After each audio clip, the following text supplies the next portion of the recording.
नमस्कार, आप देख रहे हैं एफएम न्यूज और मैं हूं स्वाति चौरसिया। बुलेटिन की शुरुआत करते हैं। प्रधानमंत्री नरेंद्र मोदी आज उत्तर प्रदेश के शाहजहांपुर में गंगा एक्सप्रेसवे की आधारशिला रखेंगे।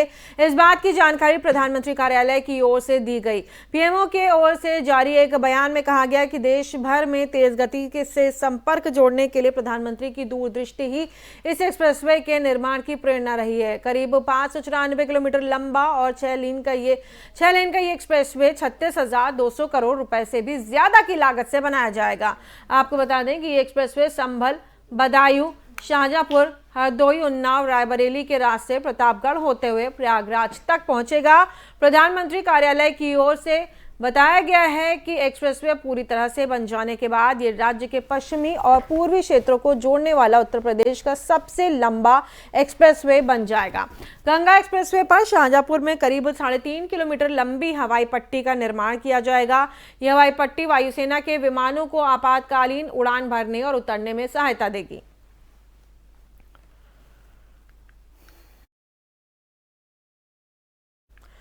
और लोकसभा चुनाव हारने के करीब 2.5 साल बाद आज कांग्रेस के पूर्व अध्यक्ष राहुल गांधी अपने परिवार के गढ़ अमेठी में मौजूद होंगे, जहां वो बीजेपी सरकार पर हमला बोलने के लिए महंगाई के मुद्दे पर पदयात्रा करेंगे। राहुल गांधी के साथ उनकी बहन और पार्टी की यूपी प्रभारी प्रियंका गांधी भी मौजूद रहेंगी। कांग्रेस ने इस कार्यक्रम को भाजपा भगाओ महंगाई हटाओ प्रतिज्ञा पदयात्रा नाम दिया है। राहुल और प्रियंका अमेठी के जगदीशपुर से हारीमऊ तक करीब 7 से 8 किलोमीटर पैदल चलेंगे। पदयात्रा के लिए कांग्रेस ने बड़ी तैयारी की है और राहुल गांधी के साथ बड़ी संख्या में कांग्रेस के नेता और कार्यकर्ता भी मौजूद रहेंगे। और इसी मुद्दे पर चर्चा करने के लिए तमाम मेहमान हमारे साथ जुड़ रहे हैं। आपको बता दें कि मेरे साथ इस वक्त फिलहाल जुड़े हुए हैं कांग्रेस से मनोज तिवारी, आप प्रवक्ता हैं कांग्रेस के। मनोज जी, बहुत स्वागत है एफएम न्यूज पर आपका। जी बहुत बहुत धन्यवाद। मनोज जी, इतने समय बाद, अब जब लोकसभा इलेक्शन के हारने के बाद, अब जो एक गढ़ था अमेठी का, जो कांग्रेस का गढ़ था अमेठी, दोबारा वहां पर आकर के एक तरीके से जो स्थापित पार्टी है, जो सत्ता में पार्टी है, उसके खिलाफ वहां पर खड़े होना और अपनी शक्ति प्रदर्शन करना। देखिए, अमेठी में राहुल गांधी को कोई शक्ति प्रदर्शन करने की जरूरत नहीं है। अमेठी उनका घर है और राहुल गांधी का अपना अमेठी की जनता से व्यक्तिगत जुड़ाव है। इसको लेकर वहां पे कार्यक्रम दल के द्वारा किया जा रहा है। तो इसमें भारतीय जनता पार्टी को क्या उसको तकलीफ क्या है उसको। दूसरी बात, मैं आपको एक बात और भी कहना चाहता हूँ। देखिए, उत्तर प्रदेश के चुनाव को लेकर राहुल गांधी सक्रिय नहीं है। हमारी सक्रियता जो है आज की तारीख में सांगठनिक क्षमता को, कांग्रेस को मजबूत करना उत्तर प्रदेश में, और सांगठनिक क्षमता को मजबूत करने की खातिर सड़क पर उतरकर जनता की समस्याओं को लेकर के हमको संघर्ष करना है। और उसी का एक शुरुआत है राहुल गांधी जी का, और राहुल गांधी ने इसकी शुरुआत अमेठी से की है। जी, लेकिन वहीं पर देखिए, ये भी बड़ा सवाल है कि पदयात्रा के लिए कांग्रेस ने बड़ी तैयारी भी की। 7 से 8 किलोमीटर पैदल चलेंगे राहुल गांधी, महंगाई को मुद्दा बनाएंगे। हालांकि ऐसा तो नहीं है कि कांग्रेस के समय पे महंगाई नहीं हुई। दिल्ली में शीला दीक्षित की सरकार चली गई महंगाई की वजह से। देखिए, मैं बहुत पहले से ये कहते आ रहा हूँ, 2010 में महंगाई डाइन हुआ करती थी।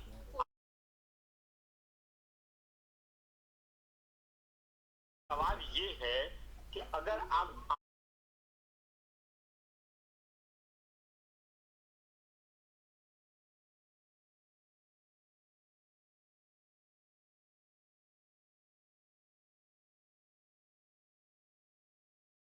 ठीक है, ठीक है, ठीक है, आप कह रहे हैं आम आदमी की बात नहीं सुनी जाती। ठीक है, मेरे साथ इस वक्त जुड़े हुए हैं बीजेपी से हरीश श्रीवास्तव जी, उनसे भी बातचीत कर लेते हैं। हरीश जी, सीधा सीधा कांग्रेस आरोप लगा रही है कि अहंकार में है, जो सत्ता में जो पार्टी है बीजेपी सत्ता में है, अहंकार में है और जनता की सुन नहीं रही है।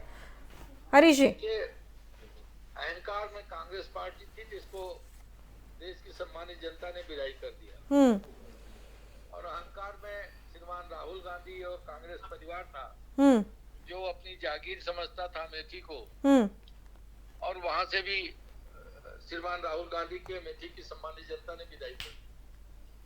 ये लोकतंत्र है, जनतंत्र है, जो लोग जनता जनार्दन के प्रति समर्पित होंगे, उनके सरोकारों के प्रति समर्पित होंगे, जनता उनके साथ खड़ी मिलेगी। राहुल जी को सुसुप्तावस्था से मुझे लगता है सपने में याद हो आ गया अमेठी, तो एक लंबे अरसे के बाद वो अमेठी की जनता को राजा महाराजाओं की तरह दर्शन देने के लिए आज पधार रहे हैं। ये जनता बहुत जागरूक है। अब राजा महाराजाओं का दिन गया, अब ये रॉयल फैमिली के प्रतिनिधि के रूप में या रॉयल फैमिली के उसके रूप में आना, अब इसको जनता टाटा बाय बाय कर देती है, तो राहुल जी को फिर टाटा बाय बाय कर देगी। क्यों कांग्रेस मनोज जी, राहुल गांधी को जनता ने टाटा बाय बाय कर दिया था, फिर अमेठी में उतर आए राहुल गांधी। अभी तो सीधा सीधा बीजेपी कह रही है कि जो है कि जनता ने तो नकार दिया था और फिर से अब आ गए। मुझे लग रहा है कि भाजपा के प्रवक्ता महोदय को ये जानकारी नहीं है कि अमेठी में वो ये बताएं कि वहाँ की वर्तमान सांसद महोदया जो आज केंद्र में मंत्री भी हैं, वो कितने दिन पहले अमेठी गई हैं। दूसरी बात, जो अमेठी की जनता को स्वप्न दिखाया गया था, उस स्वप्न का क्या हुआ। अमेठी में बहुत आज की तारीख में उनको, मुझे लगता है श्रीवास्तव जी अगर उत्तर प्रदेश से हैं तो उनको इस बात की जानकारी होगी कि अमेठी अगर अमेठी है तो उसका सबसे बड़ा श्रेय जो है वो राहुल गांधी को जाता है। और आज जो अमेठी के जितने भी उद्योग धंधे हैं, जो वहाँ व्यवस्था दल के द्वारा की गई है, सरकार के द्वारा की गई है, कांग्रेस के समय में जो व्यवस्था थी, उस व्यवस्था को भी सही तरीके से संचालित नहीं किया जा रहा है। ये इससे बड़ा दुर्भाग्य क्या हो सकता है। और इसका प्रश्न तो वहाँ की वर्तमान सांसद महोदया और वर्तमान केंद्रीय मंत्री महोदय तो पूछना चाहिए, जो सिलेंडर लेकर के और प्याज का माला पहन करके पूरे हिंदुस्तान में घूमती थी और संसद के सामने बैठ करके धरना और प्रदर्शन करती थी। उनसे पूछिए कि वर्तमान परिस्थितियों में टमाटर 200 रुपया किलो बिक रहा है। और जो अमेठी के लोग हैं जिनमें सड़क का हाल बहुत खस्ता हाल है, जिसका दिवा स्वप्न दिखाया गया था माननीय मंत्री महोदया के द्वारा, उसका क्या हुआ। तो मैं तो श्रीवास्तव जी से ये पूछना चाहता हूँ कि आज योगी जी की सरकार है, केंद्र में आपकी सरकार है, उसके बावजूद भी उत्तर प्रदेश में एनसीआरबी की रिपोर्ट पढ़ लीजिए। आपको ये पता होना चाहिए कि एनसीआरबी की रिपोर्ट जो कहती है उसके मुताबिक उत्तर प्रदेश में हत्या और अपहरण का मामला बढ़ा है। तो उसका क्या हुआ। तो ये सारे जो दिन में स्वप्न दिखाए गए थे, उन सारे सपनों के बारे में जमीन पर हकीकत उतारने के समय ठीक है मनोज जी, लेकिन देखिए इतने दिनों बाद राहुल गांधी को अमेठी की याद आई एकाएक, ठीक है। अब लेकिन क्या महंगाई का मुद्दा, वो तो केंद्र में बैठे हैं। सुनिए ना सर, सवाल तो सुन लीजिए फिर आराम से जवाब दीजिएगा। भाजपा प्रवक्ता से पूछिए ना ये बात। सर आप मेरा सवाल तो सुनिए, आप प्रवक्ता हैं कांग्रेस के, मैं तो आपसे सवाल करूंगी। अब देखिए राहुल गांधी जो है अब अमेठी पहुंच गए, केंद्र में बैठे हैं, वहां महंगाई का मुद्दा उठाएं, वहां पर केंद्र की सरकार भी है, खुद प्रधानमंत्री वहां बैठते हैं, तमाम जो बड़े नेता हैं, मंत्री हैं, वो जो सत्ता में जो सरकार है वो वहां पे बैठते हैं, उनसे बातचीत करें, उनसे चर्चा करें। अमेठी में जाके कैसे सॉल्व कर पाएंगे महंगाई का मुद्दा। देखिए मैंने क्या बोला, अमेठी की जनता ने राहुल गांधी को कई बार मौका दिया है और राहुल गांधी का व्यक्तिगत जुड़ाव है अमेठी की जनता से। तो निश्चित रूप से अगर जनता परेशान है तो अपने लोगों के बीच में जाना कोई गुनाह है क्या। हाँ। अमेठी के लोग राहुल गांधी को अपना मानते कि चुनाव लोकतंत्र में जीत और हार होते रहती है, और हार का मतलब ये थोड़ी है कि राहुल गांधी लोकप्रिय नहीं है। आज की तारीख में मुझे लगता है कि अभी चुनाव हो जाए तो स्मृति ईरानी को पता चल जाएगा कि राहुल गांधी कितने लोकप्रिय हैं। सर ठीक है, आप जो कह रहे हैं बिल्कुल ठीक है, मैं आपकी राय से इत्तेफाक भी रखती हूँ, लेकिन सर अगर इतने लोकप्रिय होते हैं तो फिर जो गढ़ रहा है, अमेठी गढ़ रहा है कांग्रेस के लिए, वहां पे मुंह की थोड़ी ना खानी पड़ती। देखिए मैं आपको एक चीज बताता हूँ, अटल बिहारी वाजपेयी जी ग्वालियर से चुनाव हार गए थे और माननीय ज्योतिरादित्य सिंधिया के द्वारा, और वो भी बहुत ज्यादा वोट से। तो इसका मतलब ये थोड़ी था कि अटल बिहारी वाजपेयी लोकप्रिय नहीं थे। उनकी लोकप्रियता और उनकी विश्वसनीयता राजनीति में, लोकतंत्र में चुनाव में हार जीत होते रहती है। चुनाव अटल बिहारी वाजपेयी भी हारे थे, लेकिन वाजपेयी जी की विश्वसनीयता कम नहीं हुई। उसी तरीके से राहुल गांधी भी आज की तारीख में हिंदुस्तान की राजनीति में एक विश्वसनीय और यंग लीडर हैं, डायनामिक लीडर हैं। ठीक है, पूरे देश की जनता उनको देख रही है। ठीक है, और ये बताइए ना सर, 2 साल में वायनाड तकरीबन 2 से 3 बार हुआ है राहुल, लेकिन अमेठी पहली बार जा रहे हैं, क्यों? मैं आपको एक बात बताता हूँ, 2 या 3 साल में राहुल गांधी वायनाड 12 बार जा चुके हैं। और वायनाड जाते आते रहते हैं, उनका संसदीय क्षेत्र है। अच्छा, चलिए बीजेपी से भी हम इसके ऊपर प्रतिक्रिया ले लेते हैं। ठीक है, बीजेपी से हरीश जी हमारे साथ जुड़े हैं। बीजेपी से हरीश जी, वायनाड तो खूब घूम के आए राहुल गांधी, अमेठी लेकिन अब जब चुनाव सर पर है तभी जा रहे हैं, वहां पर महंगाई का मुद्दा भी उठा रहे हैं, बीजेपी को नीचे झुकाना भी चाह रहे हैं, सफल होंगे क्या?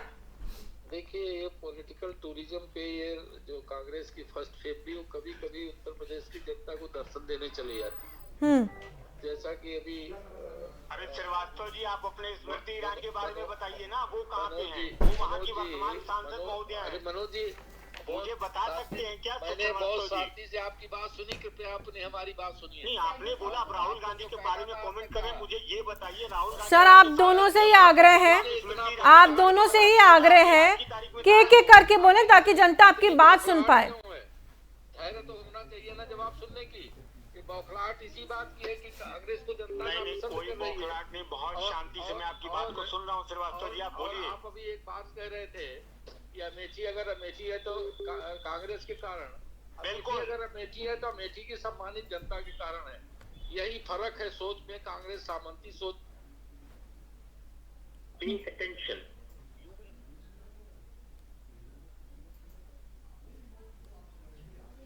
हेलो जी बोले सर, बोले। कांग्रेस सामंती सोच की पार्टी है, इसीलिए कांग्रेस के जो नेता प्रवक्ता हैं उनका भी जो वचन बोल है वो उसी तरह से है। अभी मनोज जी कह रहे थे कि 200 रुपया किलो टमाटर मिल रहा है। मुझे लगता है कि मनोज जी या तो कहीं विदेश से, यूएस वगैरह से आ रहे हैं, यहाँ तो 40 रुपया किलो टमाटर हर जगह उपलब्ध है।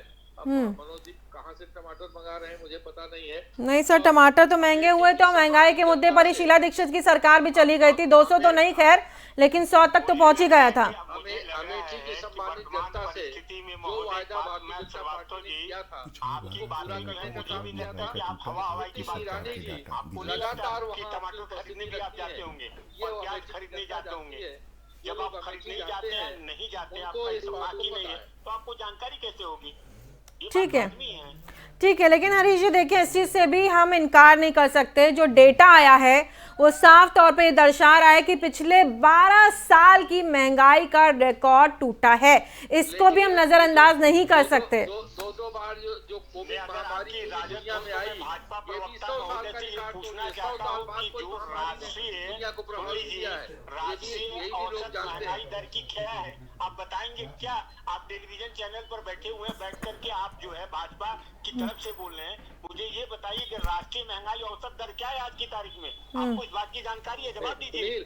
आप पूरे देश को बताइए ना, टमाटर का भाव मत समझाइए। हरीश जी ठीक है मनोज जी, हरीश जी जवाब दीजिए। मनोज जी, आप समझे, मुझे लगता है अंतरिक्ष में रहते हैं, इसलिए आपको पता नहीं पूरी दुनिया कोविड महामारी से ग्रस्त हो। पूरी दुनिया में अकेले भारत में नहीं है, अकेले आपके यहाँ ठीक है राष्ट्रीय महंगाई औसत सर। समय इतना ही था मेरे पास, और ज्यादा समय अब नहीं है। आप लोग को पूरा समय दिया गया, लेकिन हमेशा की तरह निष्कर्ष नहीं निकल पाता है। एक बहस छिड़ जाती है जो कि बेहद ही मुझे नहीं लगता कि इसका कोई सोल्यूशन निकल पाया है। फिलहाल रुक करेंगे अगली खबर का, जो आपको बताएंगे समाजवादी नेता के घर इनकम टैक्स का छापा पड़ा है।